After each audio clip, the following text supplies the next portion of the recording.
தோழர்களே வணக்கம்.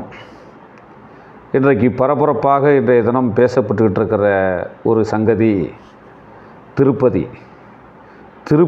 அப்படின்னு சொன்னால் நம்ம நினைவுக்கு வருவது திருப்பதி அந்த தேவஸ்தானத்தில் கொடுக்கக்கூடிய ஒரு பிரசாதம் லட்டு. பார்த்திங்கன்னா அகில இந்தியாவில் பார்த்திங்கன்னா பணக்கார சாமி எது அப்படின்னு கேட்டிங்கன்னா அந்த வெங்கடாஜலபதி திருப்பதி தான். இங்கேருந்து நம்ம ஆள் கோடி கோடியாக சம்பாரித்து அதை எப்படி சம்பாதிக்கிறான், எப்படி பணம் வருது அப்படிங்கிறதெல்லாம் தெரியாது.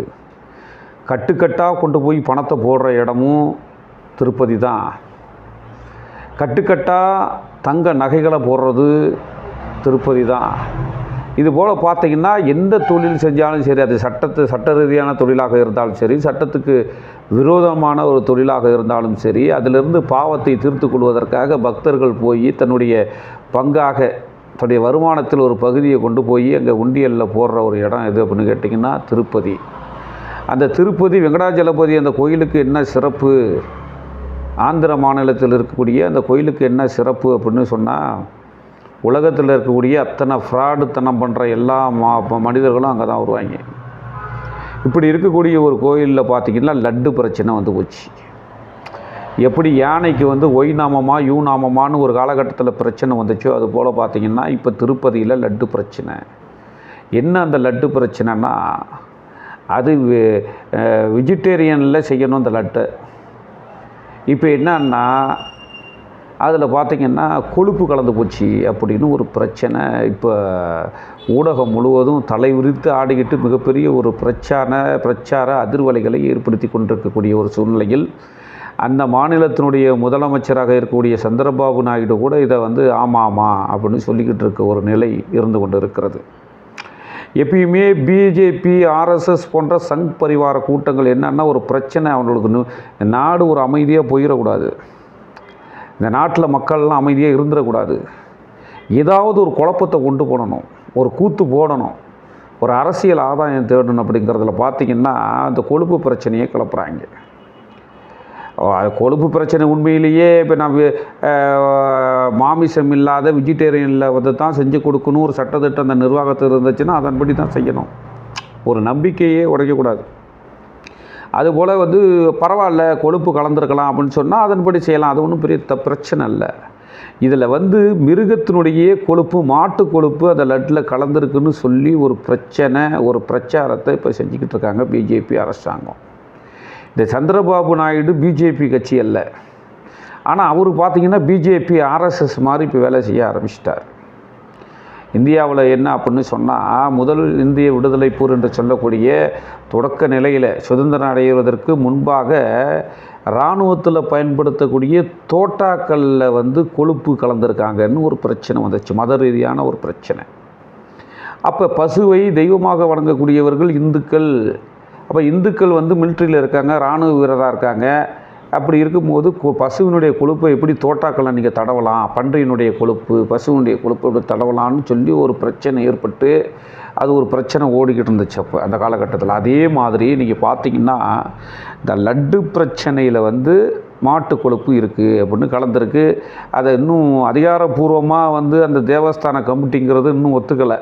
இப்படி ஒரு பக்கம் போயிட்டு இருந்தாலும் இன்றைக்கு செய்திகள் பரவலாக பேசப்பட்டு கொண்டு இருக்கிறது. இன்னும் சொல்லப்போனால் கோயிலுக்கு போகிறாங்க, கோயிலில் பிரசாதம் விபூதி இது கொடுக்கறது இயல்பு. எதுக்கு பொங்கல் புளியோதரை சாப்பாடு போடுறது இதெல்லாம் எதுக்கு அப்படின்னு சொன்னாவே மக்கள் கூட்டம் வரணுங்கிறதுக்காகத்தான். யாரும் பக்திக்காக போகிறதில்ல. பக்திக்காக போய் பரவசப்பட்டு கடவுளே என்னை காப்பாற்று போ வா அப்படிலாம் சொல்கிறது கிடையாது. கூட்டம் சேர்றதில்லை. சாப்பாடு கொடுக்குறாங்க, பொங்கல் கொடுக்குறாங்க, புளியோதரை கொடுக்குறாங்க, சுண்டல் கொடுக்குறாங்க, இதெல்லாம் கொடுக்குறாங்க. போய் வாங்கி சாப்பிடுவோம் அப்படிங்கிறதுல போய் சாப்பிட்றாங்க. அதில் ஒரு வகையான கூட்டம் சேருது கோயிலுக்கு. ரெண்டாவது பார்த்திங்கன்னா இப்போ திருப்பதி அப்படின்னா லட்டு தான். தமிழ்நாட்டில் ஆன்மீகம் என்கிறதே அல்வா கொடுக்குற விஷயம். ஆன்மீகம்னு சொன்னாவே மக்களை ஏமாற்றி பிழைக்கக்கூடிய ஒரு விஷயம். நான் பொதுவாக அதை கேலியாக கிண்டலாக சொல்லணும்னா, ஆன்மீகங்கிற பேரில் இருக்கக்கூடிய சாமியார்கள்லாம் சேர்ந்து மக்களுக்கு அல்வா கொடுத்துட்ருக்கான், இதுதான் அர்த்தம். இப்போ அந்த நிர்வாகத்தில் கொடுக்கக்கூடிய லட்டில் வந்து கொழுப்பு இருக்குது. இது என்ன பிரச்சனை? இப்போது நான் ஒரே ஒரு கேள்வி, இப்போ இப்போ லட்டில் வந்து சாப்பிட்றாங்க, அதில் நெய் கலந்துருக்கா இல்லையா? நெய் எதுலேருந்து தயார் செய்யப்படுது? பசுமாட்டினுடைய பாலிலேருந்து தானே நெய் தயார் செய்யப்படுது. அப்போ நெய் தயார் செய்யப்படும் போது அந்த மாட்டினுடைய ரத்தத்தில் உருவாகுதானே பால், அதுலேருந்து வரக்கூடியதானே நெய். அப்போ நெய்யை மட்டும் போட்டுக்கலாம், ஆனால் கொழுப்பு இருக்குது அப்படிங்கிறத வந்து அது உண்மையாக பொய்யான்னு தெரியலை. கொழுப்பு இருக்குதுன்னு சொன்னால் அது ஒரு பிரச்சனை இல்லையே. இப்போ எல்லோரும் வந்து அதை சாப்பிட்டுட்டு எல்லாம் யாராவது உடல் ரீதியான பாதிப்பு ஏற்பட்டிருக்கா? இல்லையே. அவன் இப்போ ஏதோ ஒரு அரசியலுக்காக ஒரு வாதங்கள் பிரதிவாதங்கள் நடந்து கொண்டிருக்க தவிர இதுவரையிலையும் சாப்பிட்டுட்டு போனவன்லாம் யாருமே குறை சொல்லலை. இப்போ பேசிக்கிட்டு இருக்கிறதெல்லாம் பார்த்தீங்கன்னா பக்தர்கள் பேசலை, பக்தர்கள் மத்தியில் அரசியல்வாதி பேசுகிறாங்க. அரசியல்வாதி பேசி பாருங்கள், ஐயோ இது மாதிரி திருப்பதி லட்டில் வந்து கொழுப்பு கலந்துட்டாங்கன்னா ஒரு மத ரீதியான ஒரு சிந்தனையை ஏற்படுத்தி அதில் ஆதாயம் தேடுவது, ஓட்டு அரசியல் பண்ணக்கூடிய ஒரு கேவலமான அரசியலை தான் சங் பரிவார கூட்டங்கள் செய்து கொண்டிருக்கிறது என்பதை பொதுமக்கள் புரிந்து கொள்ள வேண்டும். இப்போ பழனிக்கு பஞ்சாமிர்தம் செய்கிறாங்க. பஞ்சாமிர்தம் எப்படி செய்கிறாங்க? ஒரு காலகட்டத்தில் பெரிய கொப்பரையில் போட்டு எல்லாத்தையும் போட்டு ஒரு ஆள் சுத்தமாக காலெல்லாம் கழுவிட்டு ஏறி மிதித்து அதை கலவை போடுவாங்க. இப்போ மிஷின் போடுதுன்னு சொல்கிறாங்க, நம்ம போய் நேராக பார்க்கல. ஒவ்வொரு பொருளும் தயார் செய்யக்கூடிய இடத்துல போய் பார்த்தீங்கன்னு சொன்னால் அதை சாப்பிடவே முடியாது, சுகாதாரம் இருக்காது. நீங்கள் கோயிலில் கொடுக்குற விபூதி இருக்குது பாருங்கள், அந்த விபூதியில் வந்து அதை டெஸ்ட்டு பண்ணுறோம்னு வச்சுங்களேன், அதை டெஸ்ட்டு பண்ணி ஆய்வகத்தை கொடுத்துட்டு இத்தனை வியாதிகள் வரும்னு அறிக்கைகள் வந்திருக்கு. சிதம்பரத்தில் ஒரு கல்லூரி மாணவர் வந்து அது விபூதியை ஆராய்ச்சி பண்ணி இந்த விபூதியில் வந்து இவ்வளவு டிசீஸ் ஏற்படுறதுக்கு, நோய் வர்றதுக்கு வாய்ப்பு இருக்குது அப்படின்றாங்க. அப்புறம் பார்த்திங்கன்னா கையில் கட்டக்கூடிய கயிறு, இந்த முடிக்கயிறு கையில் கட்டுவாங்கள்ல, அந்த கயிறில் வந்து வேர்வை சோர்ந்து போய் அழுக்கு சேர்ந்து போய் அதில் வியாதிகள் வருவதற்கு, தோல் வியாதிகள் வருவதற்கு வாய்ப்பு இருக்குது அப்படின்னு சொல்கிறாங்க. இன்னும் சொல்லப்போனால் சபரிமலை ஐயப்பன் கோயிலுக்கு போகிறாங்க எல்லாம், அங்கே பம்பை நதியில் குளிக்கிறாங்க. அப்படி குளிக்கும்போது பார்த்திங்கன்னா அந்த பம்பை நதியில் கலந்துருக்கிற மலம், மனிதனுடைய மல கழிவுகள் பார்த்திங்கன்னா இத்தனை டன் அதில் கலந்துருக்குன்னு ஆய்வில் சொல்லப்படுது. இன்னும் சொல்லப்போனால் கும்பகோணத்தில் மகாமக குளம், அந்த மகாமக குளத்தில் பார்த்து அந்த மகாமகத்து அன்னைக்கு பார்த்திங்கன்னா லட்சக்கணக்கான பக்தர்களை இறங்கி ஏறுறதில் பார்த்திங்கன்னா யூரின் கலந்துருக்கு, மாசு கலந்துருக்கு, கிருமி கலந்துருக்கு அப்படின்னு சொல்லி ஒவ்வொரு மணி நேரத்துக்கும் ஆய்வு எடுத்து ரிப்போர்ட் பண்ணுறாங்க. ஆக பார்த்திங்கன்னா ஆன்மீகம் மக்கள் சேரக்கூடிய பகுதிகளில் நிச்சயமாக உறுதியாக அங்கே நோய்வாய்ப்படுவதற்கு, கிருமிகள் பரவுவதற்கு அதிக வாய்ப்பு இருக்கிறது. இப்போ பழனியில் பஞ்சாமிர்தம் தயார் செஞ்சாலும் சரி, திருப்பதியில் லட்டு தயார் பண்ணாலும் சரி, நீ எங்கே வந்து நீங்கள் வியாபாரம்னு போயிருச்சுன்னு வச்சுங்களேன், அங்கே வந்து இப்போ அயோக்கியத்தனமும் அக்கப்போரும் நடக்கிறது உலக இயல்பு. ஏன் சாதாரண ஹோட்டலில் போய் சாப்பிட்றோம், சிக்கன் ரைஸ் சாப்பிட்றோம், பிரியாணி சாப்பிட்றோம், அதை எப்படி தயார் பண்ணுறாங்க எப்படின்னு அந்த இடத்துக்கு அடுப்பங்கிற பகுதிக்கு நீங்கள் போனால் தான் நீங்கள் அந்தந்த உணவையே நீங்கள் சாப்பிட மாட்டீங்க. எனக்கு தெரிஞ்ச ஒரு சமையல் மாஸ்டர் இருக்கார். அவர் பார்த்திங்கன்னா வடை சுடுவார். எண்ணெய் சட்டியில் எண்ணெய் கொதிச்சுக்கிட்டு இருக்குமா, எண்ணெய் குறையும் போது 1 லிட்டர் எண்ணெயை எடுத்து ஊற்றுறதுக்கு பதிலாக அந்த பாக்கெட்டில் இருக்குது பாருங்கள் எண்ணெய், அந்த பாக்கெட்டோடு எடுத்து அப்படியே அந்த எண்ணெய் சட்டியில் போடுவாராம். கொதிக்கிற எண்ணெய் சட்டியில் போட மாட்டார், அப்படியே பிடிப்பாராம். பிடிச்சோன்னா அந்த ஹீட்டில் ஓட்டையாயிரும். அப்படி ஓட்டையாகும்போது அந்த பிளாஸ்டிக்கும் அதில் கலக்கும்.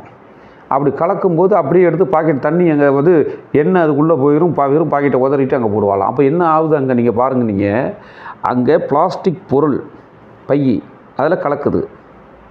இது எத்தனை பேருக்கு தெரியும்?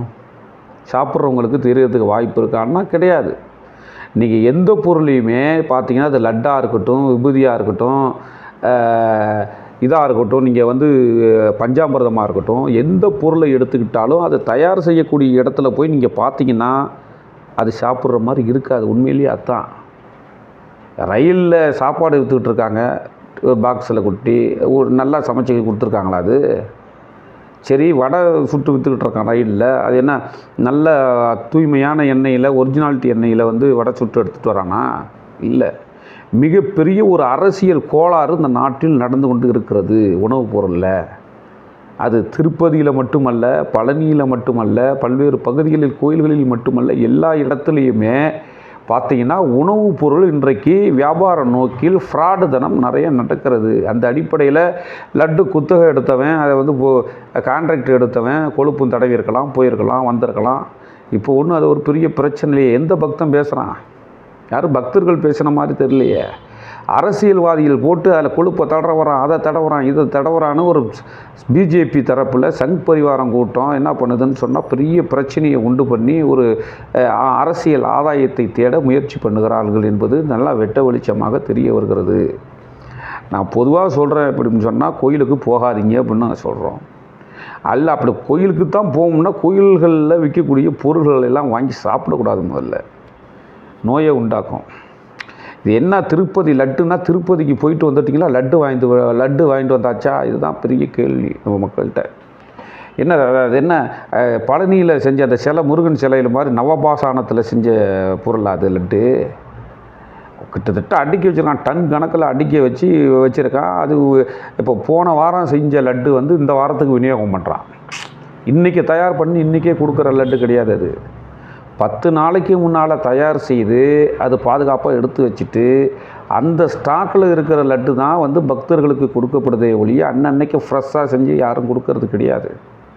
இப்போ திருப்பதிக்கு போனால் ஒரு ஃபேமஸ் என்னென்னா லட்டு, மணப்பாறைக்கு போனால் முறுக்கு. இது போல் பார்த்திங்கன்னா உணவுப் பொருள்கள் சில இது இப்படி இருக்குது, தாறுமாறாக நடக்குது. தவறு தான் அது. லட்டில் வந்து நான் இந்த தரத்தில் நான் செய்கிறேன், போகிறேன், வர்றேன், வெஜிடேரியனில் செய்கிறேன் அப்படின்னு சொன்னால் அந்த நிபந்தனைகளை மீறி ஒரு கான்ட்ராக்ட்காரன், ஒரு ஒப்பந்தக்காரர் அதை வேறு வகையாக தயார் செய்கிறது சட்டப்படி குற்றம். அது வேறு.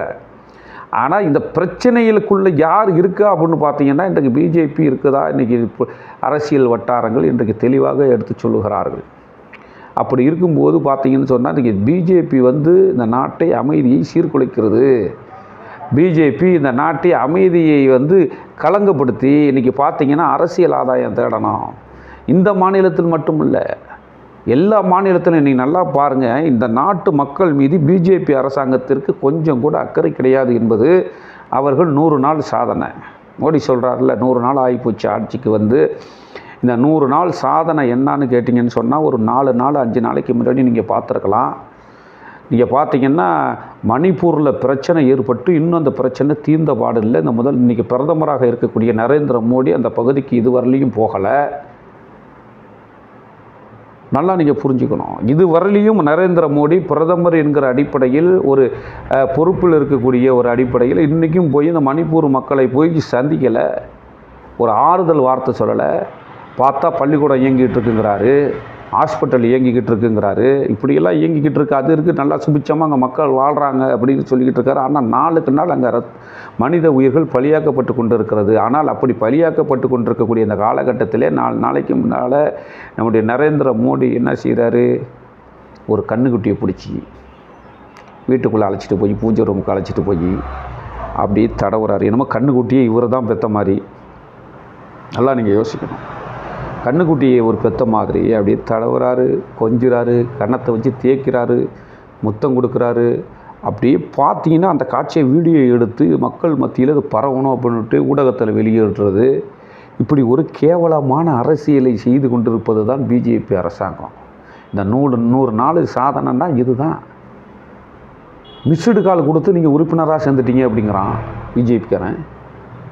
எண்ணி பார்க்க வேண்டாமா? இன்றைக்கி மாட்டுக்கறி வெளிநாட்டுக்கு ஏற்றுமதி அனுப்புகிறது யார்? எல்லாம் பிஜேபிக்காரர்கள் தானே, பார்ப்பனர்கள் தான் அனுப்புகிறாங்க. நல்லா நீங்கள் சிந்திக்க வேண்டாமா? பார்ப்பனர்கள் தான். இன்னும் சொல்லப்போனால் இந்தியாவிலேருந்து இப்போ ரஷ்யாவுக்கோ சீனாவுக்கோ பிற நாடுகளுக்கோ மாட்டுக்கறி பல லட்ச டன் கணக்கில் இன்றைக்கி போகுதுன்னு சொன்னால் அந்த அக்ரிமெண்ட்டில் கையெழுத்து போடுறது யார் போட்டது? அப்படி நரேந்திர மோடி தானே போடுறாரு. இன்றைக்கி ஒரு பக்கம் மாட்டை துண்டு துண்டாக வெட்டி கறியை அனுப்பி கொள்ளை இல்லாமல் சம்பாதிக்கிறீங்க ஒரு பக்கம். இன்னொரு பக்கத்தில் கண்ணுக்குட்டியை வச்சுக்கிட்டு இப்படி தடவி கொடுத்து என்னமோ கண்ணுக்குட்டியை ஒரு பெற்று எடுத்து இவர் தான் பால் விட்டுறாரு, இவர் தான் போய் அதை தொழுவத்தில் போய் சாணி எழுறாரு, அதை குளிப்பாட்டுறாரு, அதுக்கு வந்து புல் போடுறாரு. இப்படியெல்லாம் வேலை செய்கிற மாதிரி ஒரு போக்கஸ் அரசியலை இன்றைக்கு தரந்தாழ்ந்த ஒரு அரசியலை பிஜேபி சங்க பரிவார கூட்டம் இன்றைக்கி செய்கிறதுன்னு சொன்னால் இதுதான் மதவாத அரசியல். அப்படி தான் இப்போ பார்த்தீங்கன்னா இவ்வளவு காலமாக இல்லை. நீங்கள் குறை சொல்லணும்னு எடுத்துக்கிட்டிங்கன்னா இந்த நாட்டில் எந்த உணவுப் பொருளையுமே தப்பாது, எல்லாத்தையும் குறை சொல்லலாம். எல்லாத்தையும் குறை சொல்லலாம். ஆனால் லட்டில் வந்து ஒரு நிபந்தனையை மீறி எங்கள் கொழுப்பு அதை பயன்படுத்தினா தவறு, குற்றம் தான் அது. அதில் நம்ம காம்ப்ரமைஸ் ஆகலை. ஆனால் இவ்வளவு நாள் இல்லாத பிரச்சனையை திடீர்னு கலப்புறான்னு சொன்னாக்கா இது மக்கள் பிரச்சனையில் அரசியல் பிரச்சனையாக ஆக்கி ஆதாயம் தேட சங் பரிவார கூட்டம் முடிவு செய்து இந்த பிரச்சாரத்தை செய்து கொண்டிருக்கிறார்கள் என்று மக்கள் விழிப்பு பெறணும். ஒரு உணவுப் பொருள் ஆரோக்கியமாக கொடுக்கணுங்கிறதா நமக்கு மாற்று கருத்து கிடையாது.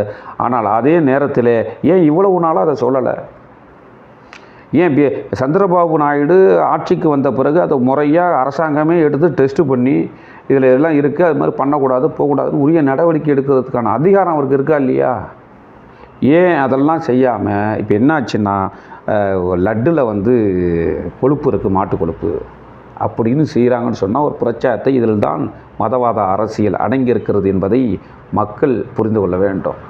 ஆக ஆலயத்தில் வந்து கூட்டம் சேர்றதுக்காகத்தான் இந்த லட்டு கொடுக்கறது, அல்வா கொடுக்கறது, பொங்கல் கொடுக்கறது, புளியோதரை கொடுக்கறது, இதெல்லாம் இந்த வகையெல்லாம் ஏன் கொடுக்குறான்னு சொன்னால் யாரும் பக்திக்காக அங்கே சாமி கும்பிட்றதுக்கு யாரும் போகலை. இதையெல்லாம் வாங்கி சாப்பிட்ணும் அங்கே ஒரு கூட்டம் பயன்படுத்திக்கிட்டு இருக்கு. பரவாயில்ல, எதை சாப்பிட்றான் போகிறான் வரான். ஆனால் அந்த உணவு ஆரோக்கியமாக இருக்க வேண்டும். இப்போ மாட்டு கொழுப்பு தடவுனதுனால ஒன்றும் பெரிய யாரும் அங்கே உயிர் சேதம் எதுவும் ஏற்படலை. மாட்டு கொழுப்பு எதில் மாட்டுடைய இது கலந்து இப்போ செருப்பு போடுறோம், மாட்டு தோலில் தானே செருப்பு போடுறோம்.